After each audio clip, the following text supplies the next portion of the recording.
না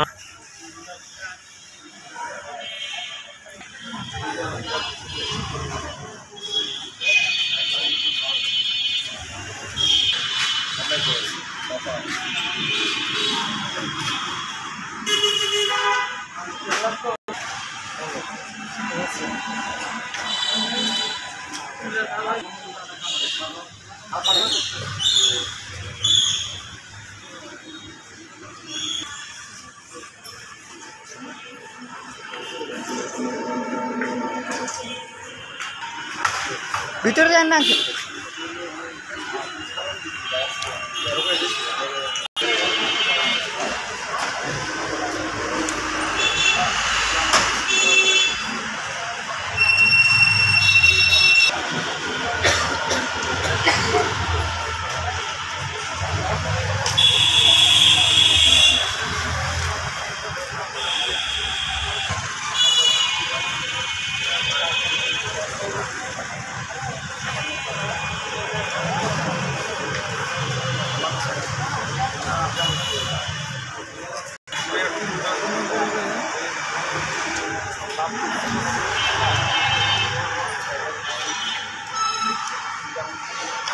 তো হঠাৎ করে একটা আওয়াজ পাইলাম। তো আওয়াজে বের হয়ে আসছি যে 3টা ছেলে মুখোশ পরা অস্ত্র নিয়ে, দেশি অস্ত্র নিয়ে ভিতরে প্রবেশ করছে। তো তখন আমাদের গাড়ির উপরে আঘাত করছে। তখন আমরা বলছি ধর ধর, তখন ওরা ওই 3টা তোলা বাইরে যেতে সক্ষম হয়েছে। কিন্তু ওদের সাথে সম্ভবত 15 জন বা 20 জন হতে পারে, বা আমরা তো ভিতরে ছিলাম। তো ওরা বাইরে থেকে তখন ইট পাটকে মানে ধারে আমাদের গাড়িগুড়ি নষ্ট করছে, ক্ষয়ক্ষতি করছে। 3 তলা 2 তলা গ্লাসে ক্ষয়ক্ষতি করছে। তো পরে আমাদের ডাক চিৎকারের এক পর্যায়ে তো আমাদের পাশে যে এসপি অফিস আছে তারা ওই কন্ট্রোল রুমে ফোন দিয়ে পুলিশ আসছে। তখন আমি সিঁড়ি বাই উপরে যেয়ে দেখি ওরা এখান থেকে ধীরে ধীরে চলে যাইতেছে। ওরা সংখ্যায় তো 15 জন হতে পারে, আরও বেশিও হতে পারে। তো এক পর্যায়ে যে ভিতরে যারা ঢুকছিল তারা পেট্রোল নিয়ে আসছিল, সাথে করে বোতলে ভরে পেট্রোল নিয়ে আসছিল। পেট্রোল গাড়ির মধ্যে ছিটানো আছে এবং পেট্রোলের বোতলও আছে, পেট্রোল ভর্তি, এবং পেট্রোল বোমা নিয়ে আসছে যে গাড়িগুলো আগুনটা পুড়া দিবে। তো ওরা জানতো না যে আমরা ভিতরে ছিলাম। ওরা যদি জানতো যে আমরা ভিতরে ছিলাম তাহলে সম্ভবত আমাদের উপরে অ্যাটাক করতো। কিন্তু ওরা ওই সুযোগটা পায় না, আমরা ডাক চিৎকার বাংলা ওই সুযোগটা পাই না, এই গাড়ির মধ্যে আগুন ধরে দেওয়ার। কি ছিল বাসায়? এখানে বাসায় বঙ্গবীর স্যার ছিল, বঙ্গবীর স্যারের সহকারী PS1 আলমগীর ভাই ছিল, আর আমরা 3 জন নিচে ছিলাম। 3 জন, আমরা 3 জন নিচে ছিলাম। আমি আরেকটা ছেলে ছিল রাজু, আর একটা ছোট্ট একটা ছেলে ছিল অন্য সুব্রত। 3টা ছেলে আমরা নিচে ছিলাম। কোনো স্লোগান দিছে কিনা তারা? ওরা স্লোগান দেয় নাই, কিন্তু ওরা মানে হলো যে অশ্লীল ভাষায় গালাগালি পারছে, অশ্লীল ভাষায় গালাগালি পারছে। গালাগালি পাইরা ওরা পরে চলে গেছে। তারপর এলো পুলিশ যখন আসে তখন এখানে আমরা আলোচনা করতেছি। পরে ওরা আবার বের হয়ে আসছে যে এখানে আবার হামলা করার জন্য। পরে পুলিশে যখন ওদের ধাওয়া দিচ্ছে তখন ওরা আবার দৌড়ে পালায় চলে গেছে। সে বিচার তো অবশ্যই চাই, কারণ যেহেতু বাংলাদেশে বর্তমানে যে পরিস্থিতি দাঁড়াইছে, যেখানে সাধারণ মানুষের নিরাপত্তা নাই, আমাদের বঙ্গবীর স্যার ওনার কোনো নিরাপত্তা নাই, যে কোনো মুহূর্তে আমাদের হামলা করতে পারে, বা কালকে রাত্রে যে ঘটনাটা ঘটছে তো এটার জন্য তো বড় ধরনের ঘটনা হবে না, তার তো কোনো গ্যারান্টি নেই। যে কোনো মুহূর্তে বড় ধরনের দুর্ঘটনা ঘটতে পারে। তার জন্য আমরা বিচার চাই, কঠিন বিচার চাই। যারা এই কাজের সাথে জড়িত তাদের দৃষ্টান্তমূলক শাস্তি চাই।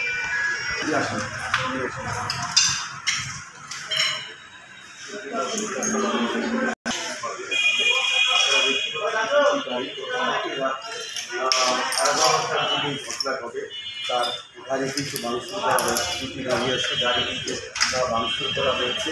এই হচ্ছে 12:30টার দিকে 10-15 জন ব্যক্তি এখানে ছিলেন, এমনটা আমাদের ভেঙেছে। এই হচ্ছে অবস্থা সেই গাড়ির, দেখাই। এই হচ্ছে বাইরে এই অংশটা সোনার বাংলা কমিউনিটি সেন্টার যেখানে আছে, এখানে তার বাসা। এই বাসার মধ্যে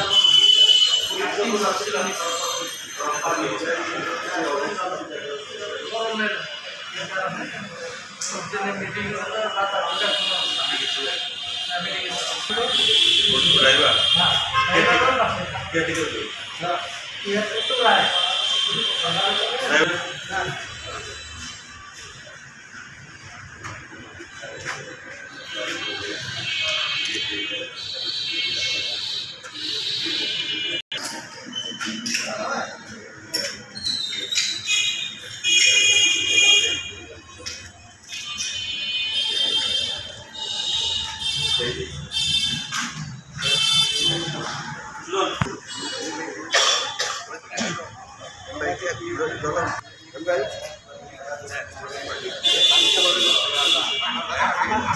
বঙ্গবীর কাদেসি বিদ্যুতের বাসভবনে কে বা কারা রাত্রের অন্ধকারে 12টার থেকে আনুমানিক 12টার দিকে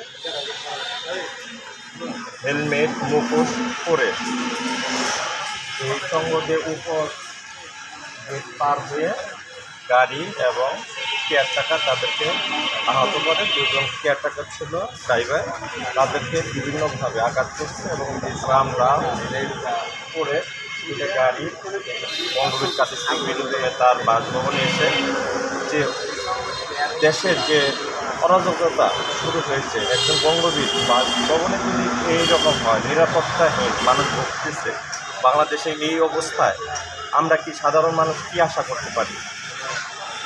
বঙ্গবীর কাদেসির দিকে যদি 1971 সালে দেশ না যুদ্ধ করে দেশটা না বানাতো, তাহলে আজকে এই দেশও হতো না। তারই নিরাপত্তা নাই, তারই বাসভবনে আজকে যে আক্রমণ করছে সন্ত্রাসীরা, এটা তীব্র নিন্দার প্রতিবাদ জানাচ্ছি আমি একজন নাগরিক হিসাবে, এবং বিচার চাই। সুন্দর তদন্ত করে প্রশাসনের মাধ্যমে একটা রাষ্ট্রে এই রকম যদি অরাজকতা হয়, তাহলে দেশ কোথায় যাবে?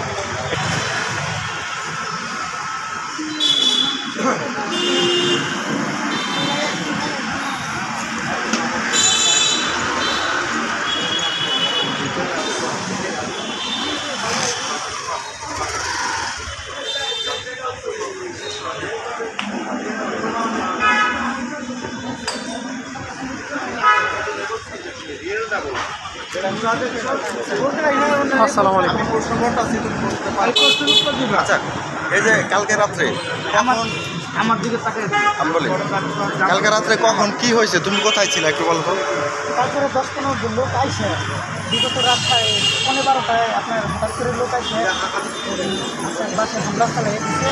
আপনার 2-3 লোক সহ চাপা রামদাও ভিতরে ঢুকে গাড়ি ঘোড়া সবাইছে। তারপরে আপনার করছে, আমরা প্রথম শব্দ পাই ওইটা আইসে দেখি যে ওরা চান্দাকে এই রামদাওতে গাড়ি করে দিচ্ছে। আমরা লাঠি গাড়ি আমি আর ভাই রিটার্ন বাইক ড্রাইভার লাঠি গাড়িটা নিয়ে আসি, আর আমাকে দেখে আবার গেটকে এমব্রায় করছে।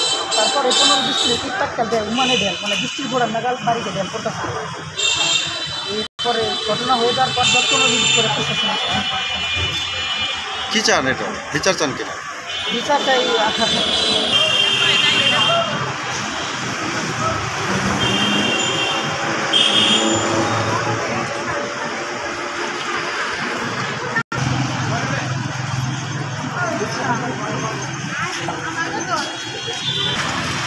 সুপ্রিয় দর্শক, আসসালামু আলাইকুম। এই সেই বঙ্গবীর কাদের সিদ্দিকীর বাসা, সে বাসভবন, নিচেই কিন্তু মার্কেট।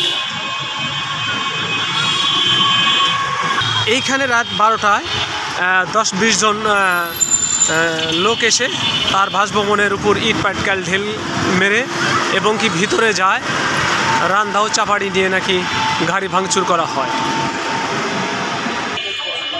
এ হচ্ছে সোনার বাংলা কমিউনিটি সেন্টার, এ হচ্ছে তার চঙ্গ, যেটাকে বলা হয় মই।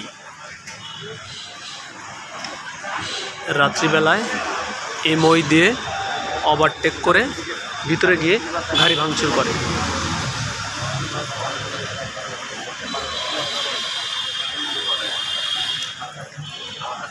বঙ্গবীর অলরেডি বাসায় ছিলেন, পুলিশ কল করে পরবর্তী সময়ে হয়তো তারা চলে যায়, সে পুলিশ দেখে।